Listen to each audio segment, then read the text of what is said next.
L'Assemblée va à présent entendre une allocution de son Excellence Lamine Zeine Ali Mahaman, Premier ministre du gouvernement de transition et ministre de l'économie et des finances de la République du Niger.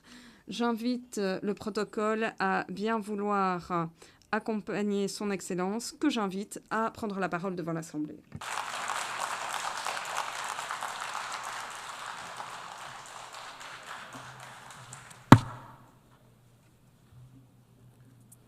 Bismillahirrahmanirrahim. Wa sallallahu ala nabiyil karim.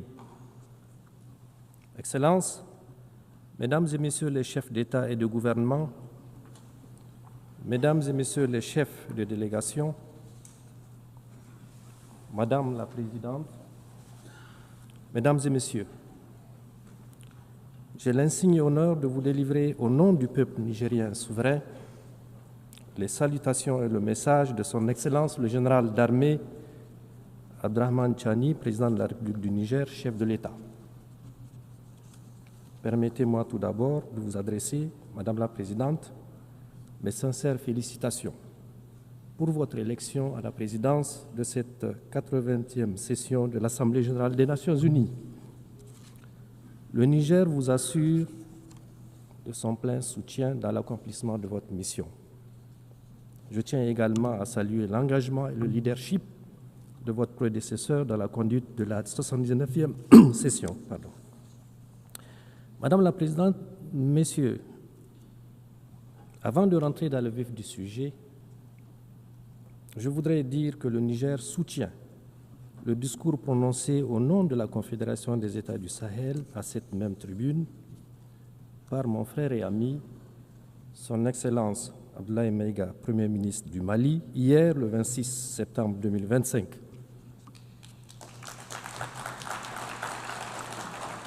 Il a ainsi exprimé avec force les aspirations de notre Confédération et de son peuple au respect de notre souveraineté, à la défense de nos intérêts et à la coopération sincère avec tous les pays épris de paix et de justice.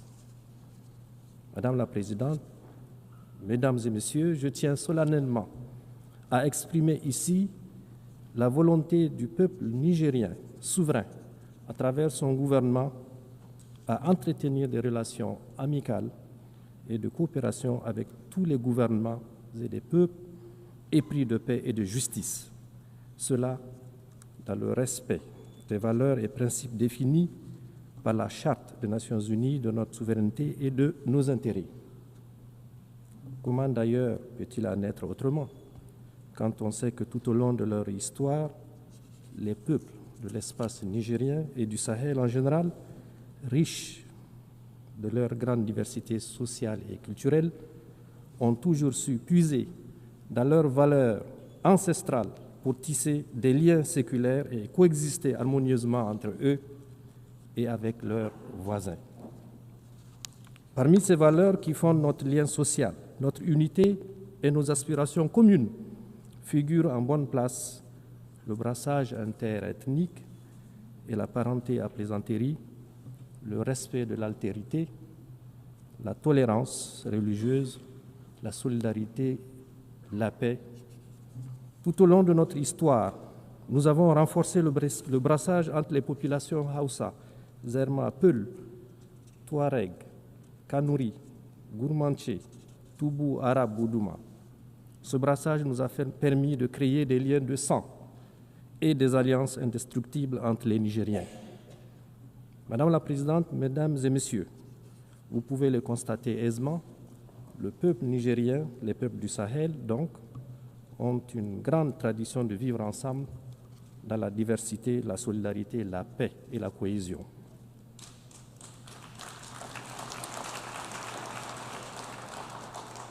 Dans les vastes étendues du Sahel, au climat souvent aride, nos peuples ont très vite compris la nécessité de s'organiser, de créer des liens, de coopérer les uns avec les autres pour vivre en paix et en sécurité dans leur espace partagé. Ces peuples ont compris que se tenir ensemble et être solidaire n'est pas qu'une option pour être plus fort, mais la condition de leur survie. C'est pour cette raison précisément, que nous soutenons naturellement toute initiative allant dans le sens de la coopération et de la solidarité internationale pour atteindre nos objectifs communs de paix, de développement et de bien-être pour tous. C'est pour la même raison que nous élevons contre toute initiative et toute action qui sape les efforts de la communauté internationale pour assurer la paix et le développement. Fort de ces principes, le peuple nigérien condamne sans réserve le génocide israélien à Gaza et apporte son soutien le plus fort à la création d'un État palestinien souverain. De même que le Niger condamne avec fermeté les agressions israéliennes contre l'Iran et le Qatar et s'insurge contre la banalisation de la violence en République démocratique du Congo, au Soudan et au Sahel, dans l'indifférence totale de la collectivité internationale, voire la complicité de certaines puissances étrangères au continent africain. Madame la Présidente, Mesdames et Messieurs, les acteurs directs intervenant à découvert dans les conflits ne sont pas les seuls responsables de l'insécurité et de l'incertitude que vit le monde aujourd'hui. En effet, le Niger tient à dénoncer également l'inaction de tous ceux qui ont les moyens d'agir en faveur de la vérité et de la paix. Le silence de ceux qui ont la voix porte l'indifférence des égoïstes qui sont prêts à déstabiliser des pays en toute une région pour leurs seuls intérêts.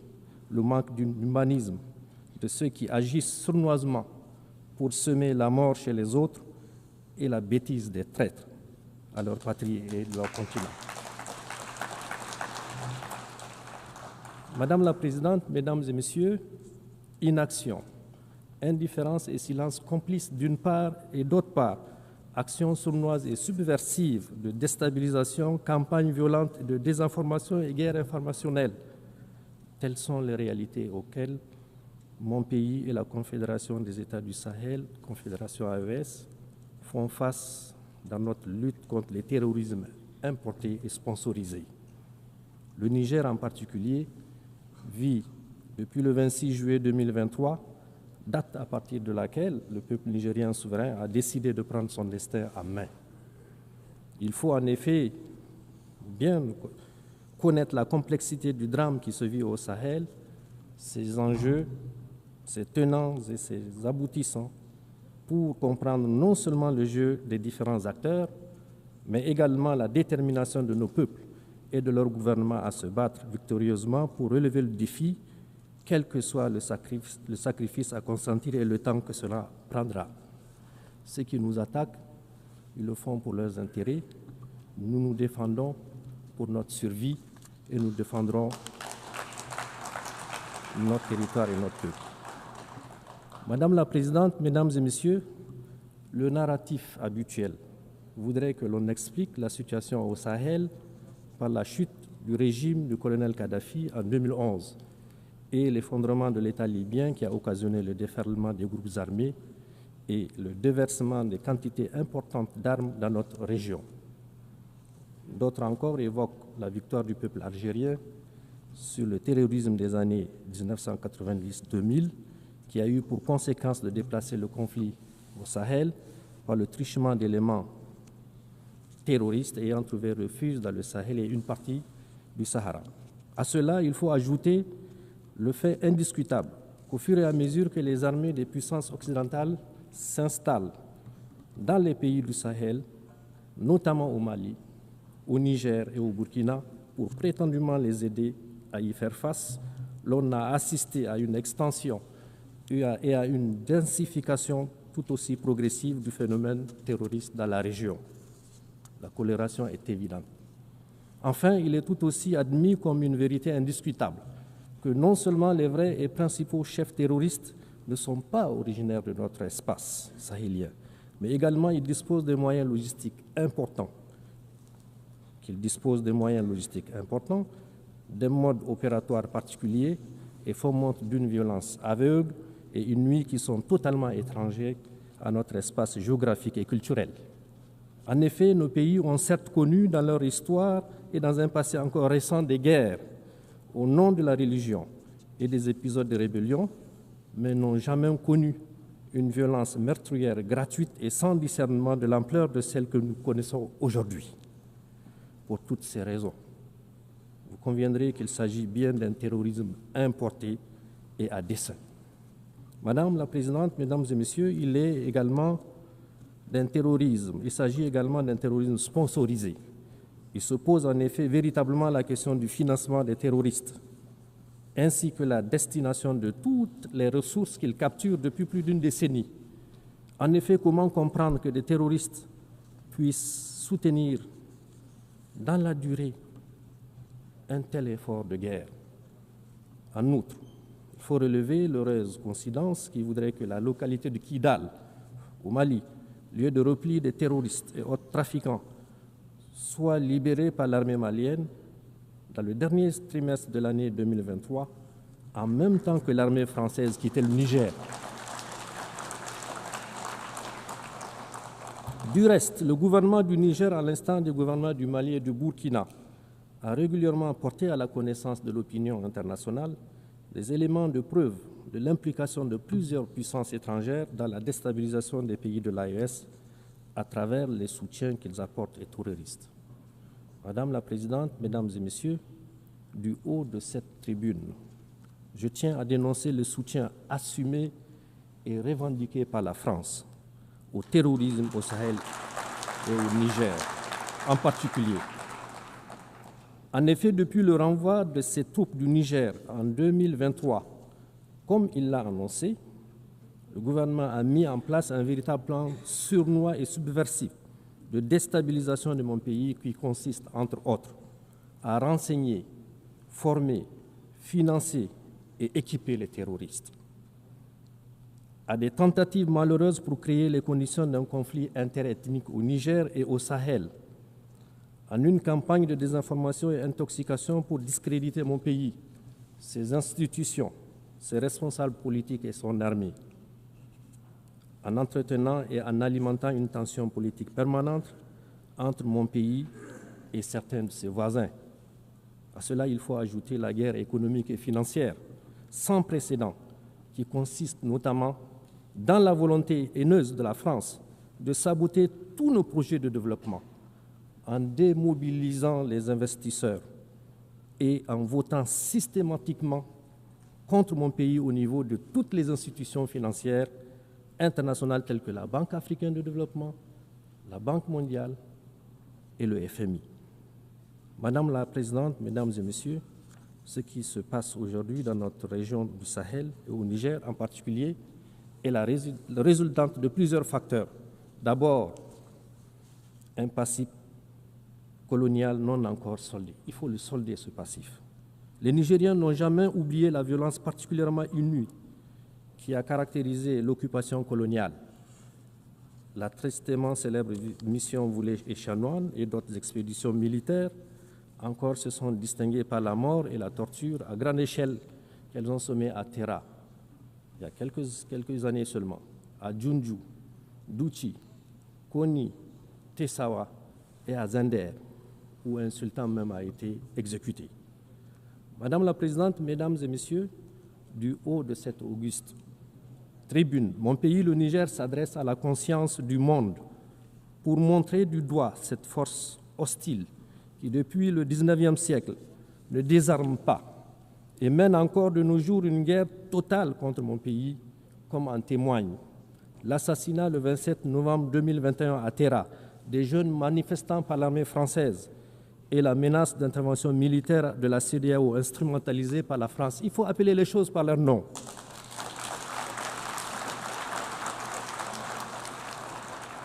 Le terrorisme abject commandité par ce pays qui commet des crimes odieux dans l'espace AES, notamment celui de Fambita, où le 21 mars 2025, 44 fidèles musulmans ont été froidement exécutés en pleine prière de vendredi. Cette tribune m'offre aussi l'occasion de rendre un hommage et d'avoir une pensée pieuse pour tous nos soldats tombés et les civils assassinés par les balles de nos ennemis.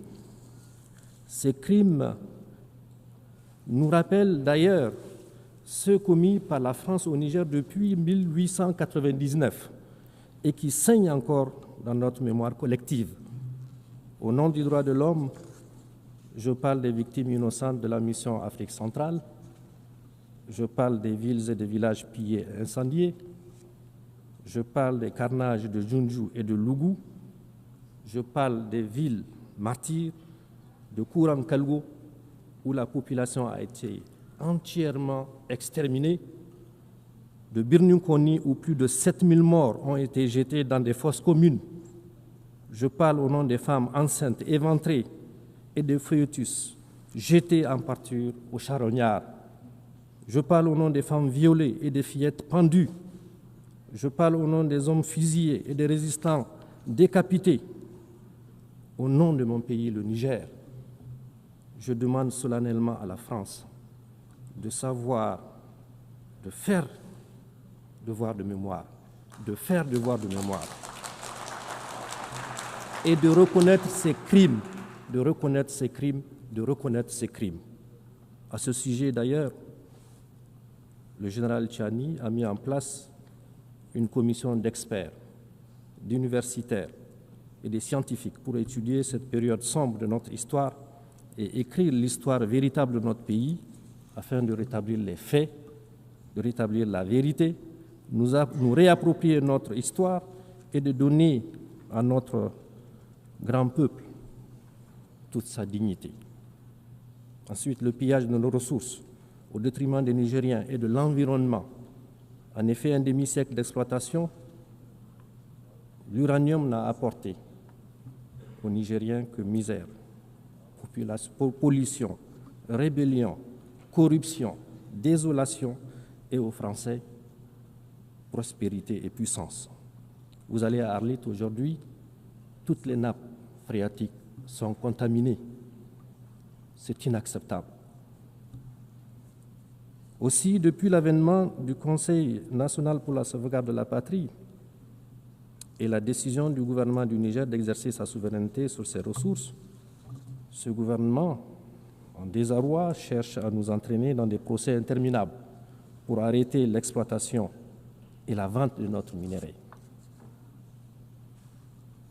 Madame la Présidente, Mesdames et Messieurs, j'aimerais cependant dire avec force que loin de briser notre élan, l'adversité à laquelle nous faisons face a renforcé notre conviction, notre détermination à combattre jusqu'à la victoire finale, Inch'Allah, les terroristes et leurs sponsors.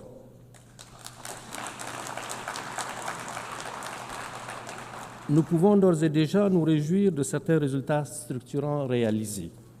Ce que le peuple nigérien a réussi depuis le 26 juillet 2023 avec la prise de pouvoir par le CNSP, c'est d'inscrire notre pays dans une nouvelle trajectoire qui, cette fois-ci, est porteuse d'espoir.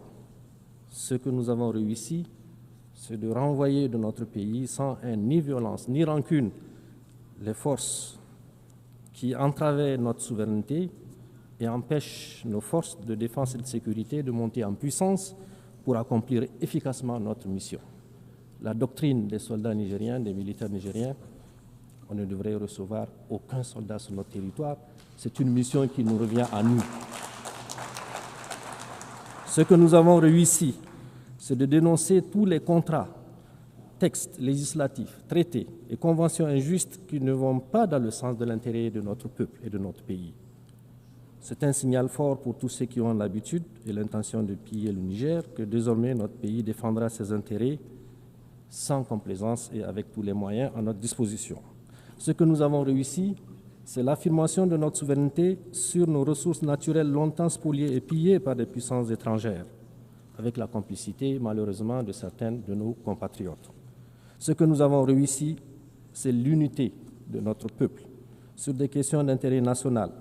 Désormais, tous les Nigériens regardent dans le même sens, dans la même direction, celle qui préserve l'intérêt supérieur de notre pays. Les Nigériens ont compris que la bataille qui se mène est une question collective, d'où l'émergence spontanée d'une nouvelle devise populaire, la Boussanino en germain, Zanchankasane en Hausa, Hale Leidino en Fulfulde, ce qui signifie qu'il s'agit là d'un enjeu véritablement national. Ce que nous avons réussi, c'est de réveiller le patriotisme et le bâtisseur de nations qui dort en chacun d'entre nous. Les Nigériens, longtemps foulés aux pieds par des individus au service des intérêts personnels, se disent aujourd'hui qu'ils sont des partisans de cette souveraineté qu'il faut absolument défendre. Ce que nous avons réussi, c'est le soutien sincère de la population au gouvernement, qui font désormais corps pour engager le pays sur la voie du progrès. Ce que nous avons réussi, c'est de prouver que le Niger peut tenir debout, faire face courageusement et avec succès au terrorisme, assurer ses dépenses de souveraineté, faire des dépenses d'investissement, bref, vivre sans la prétendue assistance étrangère, souvent utilisée pour menacer ou humilier notre peuple. Ce que nous avons réussi, c'est que pour la première fois dans l'histoire de notre pays, les décisions qui engagent notre pays, notre peuple, sont prises au Niger, par des Nigériens, et dans l'intérêt du Niger et nulle part ailleurs. C'est d'ailleurs ce qui a permis, en toute responsabilité, et malgré le contexte difficile que nous connaissons, de prendre des mesures sociales, à la fois symboliques et fortes, qui sont, entre autres, la baisse des prix à la pompe de l'essence et du gasoil, la diminution des coûts de certains actes médicaux et chirurgicaux, la baisse des frais de scolarité et le soutien au prix de certains denrées de première nécessité. Madame la Présidente, Mesdames et Messieurs, comme vous pouvez le constater, notre pays, le Niger, s'est engagé dans une nouvelle dynamique de gouvernance. Cette approche a été consolidée par les assises nationales tenues à Niamey du 15 au 20 février 2025 et a rassemblé l'ensemble des forces vives de la nation. Ces assises ont abouti à l'adoption d'importantes recommandations et à l'élaboration d'une charte de refondation. Elles ont également permis, conformément à la charte, de mettre progressivement en place nos institutions, le Conseil consultatif de refondation, la Cour d'État, la Cour des comptes, la Commission de lutte contre la délinquance économique, financière et fiscale, l'Observatoire national de la communication, l'Autorité de régulation de la commande publique. Ensuite, sur le plan diplomatique, le Niger a non seulement élargi sa carte diplomatique avec l'ouverture de plusieurs représentations diplomatiques et postes consulaires, mais également a redéfini le cadre de sa coopération avec ses partenaires. Ce cadre est désormais fondé sur le respect absolu de notre souveraineté, de nos choix stratégiques et des aspirations légitimes du peuple nigérien. Le Niger n'est donc pas isolé. De même, le Niger s'est également engagé dans un vaste programme de production agricole visant à assurer l'autosuffisance alimentaire de ces laborieuses populations dans la mise en œuvre de milliers d'hectares de terres arables à travers la grande irrigation que le chef de l'État a demandé qu'elle soit une réalité. Les résultats auxquels nous sommes parvenus sont encourageants en un an de mise en œuvre. En effet, pour la première fois de notre histoire récente, le pays ne connaît pas de période de soudure. Cette période au cours de laquelle, généralement, l'aide alimentaire est sollicitée auprès de la communauté internationale. Notre ambition est que le Niger conquiert sa souveraineté alimentaire, Inch'Allah. Nous ne demanderons plus d'aide alimentaire pour nourrir nos populations.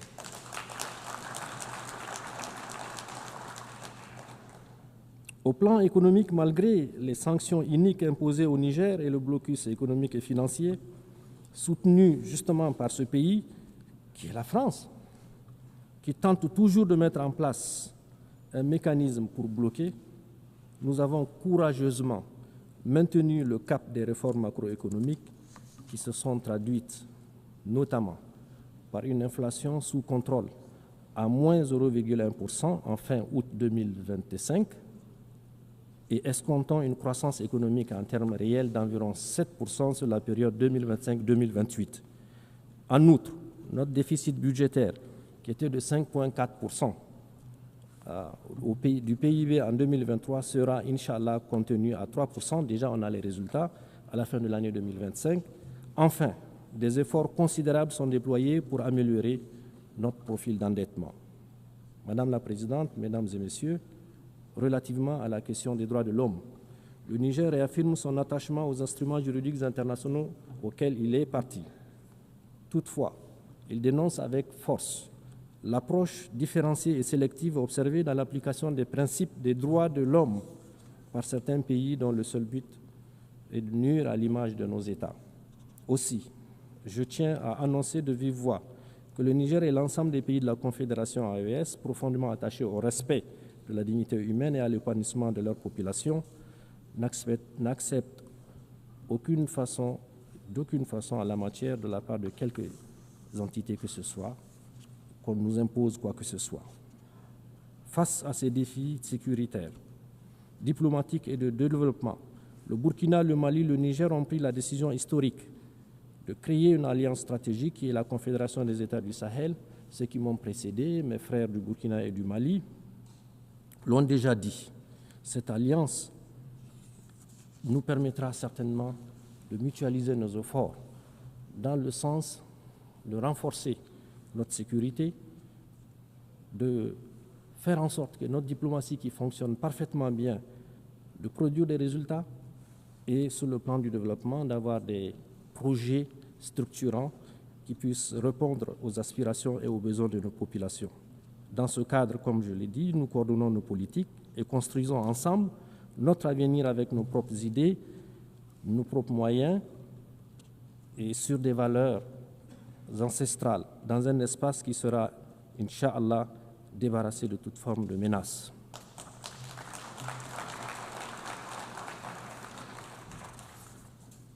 Pour conclure mon propos, je dirais que le Niger, terre millénaire aux confins du Sahara, fait face, de par son histoire et de sa géographie, à des adversités multiples.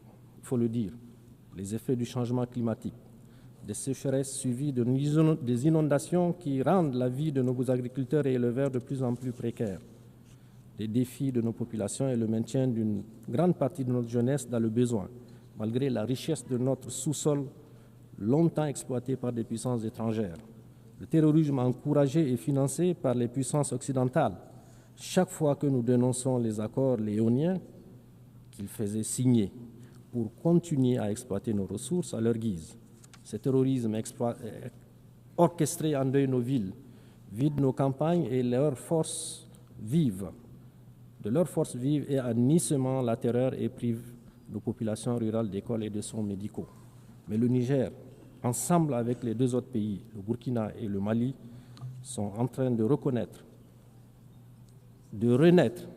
Et la refondation est aujourd'hui en marche, sous l'impulsion de nos trois chefs d'État et par la ferme volonté de son peuple déterminé à prendre en charge son destin.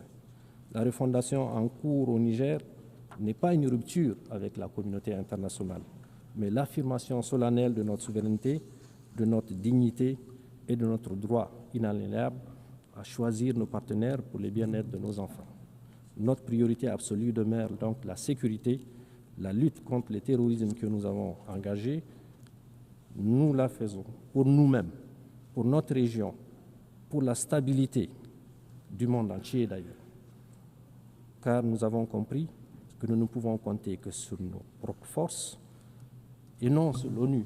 L'ONU impuissante, gênée par les droits de veto des pays occidentaux. Il faut que l'ONU se réforme. La refondation du Niger passe aussi par le progrès économique à travers une exploitation judicieuse et responsable de nos ressources naturelles immenses et variées. Nous avons décidé que ces richesses profitent davantage à notre peuple. À cet égard, nous avons engagé une gouvernance vertueuse et nous invitons les investisseurs internationaux qui le souhaitent à nous accompagner dans un partenariat gagnant-gagnant. Nous tendons la main à tous les pays du monde qui croient en un partenariat fondé sur le respect mutuel, sur la justice et la solidarité. La refondation, c'est aussi et surtout assurer la sécurité et l'autosuffisance alimentaire dans notre pays. À cet égard, notre gouvernement mise sur l'agroécologie et la grande irrigation. Je le disais plus haut, compter sur nos propres moyens reste le credo du chef de l'État, le général Tchani. Madame la Présidente, nous croyons encore au multilatéralisme qu'on voit pour relever les défis globaux. Cependant, cette valeur doit être réformée pour être plus exclusive, inclusive et plus juste. L'Afrique doit avoir sa place, la place qui lui revient dans les instances de décision internationales, y compris au Conseil de sécurité. La voix de l'AES doit être entendue lorsqu'on discute de la paix dans le monde. Nous avons notre partition à jouer. Travaillons ensemble à bâtir. Travaillons ensemble à bâtir un monde plus juste, plus équilibré, plus résilient. Un monde où la sécurité n'est pas le privilège de quelques puissances, mais le droit de tous les pays, qu'ils soient grands ou petits. Un monde où la vie de chaque nation compte sans aucune discrimination et où les cris des peuples sont entendus. Mesdames et messieurs, je vous remercie au nom de mon pays, le Niger et de l'AES.